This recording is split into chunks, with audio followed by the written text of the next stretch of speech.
সকল মহলকে ধৈর্য ধারণ, সম্প্রীতি এবং সৌহার্দ্যপূর্ণ সম্পর্ক বজায় রাখার জন্য শিক্ষার্থীদের প্রতিও আহ্বান জানানো হয়েছে। আমরা একটি ক্রান্তিকালের মধ্য দিয়ে যাচ্ছি।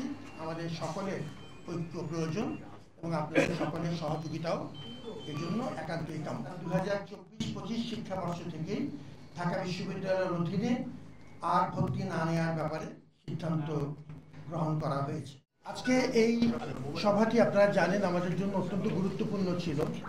এটা আমাদের সম্মানিত 7 কলেজের অধ্যক্ষবৃন্দ এবং বিশ্ববিদ্যালয় প্রশাসন আমরা একসাথে আজকে বসেছিলাম। আমাদের দীর্ঘ সভা হয়েছে। সকল মহলকে ধৈর্য ধারণ, সম্প্রীতি এবং সৌহার্দ্যপূর্ণ সম্পর্ক বজায় রাখার জন্য ঢাকা বিশ্ববিদ্যালয় এবং অধিভুক্ত সরকারি 7 কলেজের শিক্ষার্থীদের প্রতিও আহ্বান জানানো হয়েছে।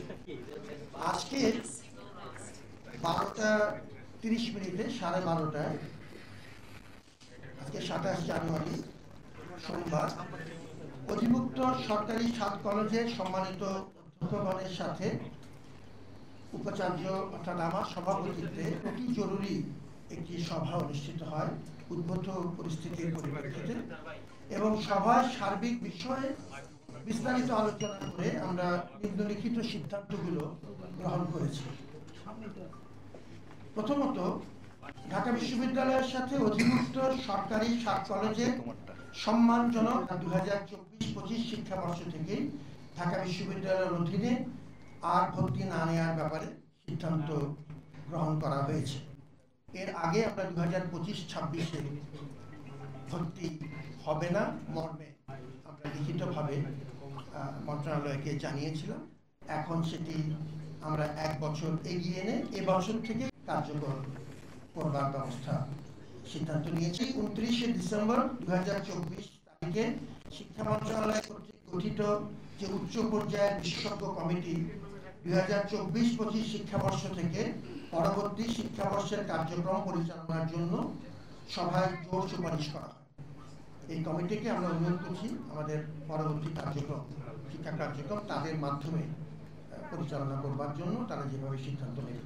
2024-25 শিক্ষাবর্ষ থেকে শিক্ষার্থীদের দাবি অনুযায়ী আসন সংখ্যা ও ভর্তি ফি নির্ধারণ সহ বিষয়ে মন্ত্রণালয় কর্তৃক গঠিত বিশেষজ্ঞ কমিটি তারাই সিদ্ধান্ত গ্রহণ করবে। পঞ্চমত, যেসব শিক্ষার্থী বর্তমানে ঢাকা বিশ্ববিদ্যালয়ের চলমান শিক্ষা কার্যক্রমের অধীনে রয়েছেন তাদের ক্ষেত্রে বিশ্ববিদ্যালয় প্রশাসন দায়িত্বশীল থাকবে যাতে তাদের শিক্ষা জীবন কোনোভাবেই ক্ষতিগ্রস্ত না হয়। শিক্ষা কার্যক্রম সচল রাখার জন্য ঐক্যবদ্ধ থেকে নিজ নিজ অবস্থান থেকে আরও দায়িত্বশীল ভূমিকা পালনের জন্য আহ্বান জানানো হয়। আমরা একটি ক্রান্তিকালের মধ্য দিয়ে যাচ্ছি। আমাদের সকলের ঐক্য প্রয়োজন এবং আপনাদের সকলের সহযোগিতাও এজন্য একান্তই কাম্য। আপনারা সবাইকে ধন্যবাদ জানাচ্ছি এবং আপনাদেরকে আমরা চেষ্টা করব যে কোনো সময় প্রয়োজন অনুযায়ী আমরা যেন হালনাগাদ তথ্য আপনাদেরকে দিতে পারি। সবাই ভালো থাকুন।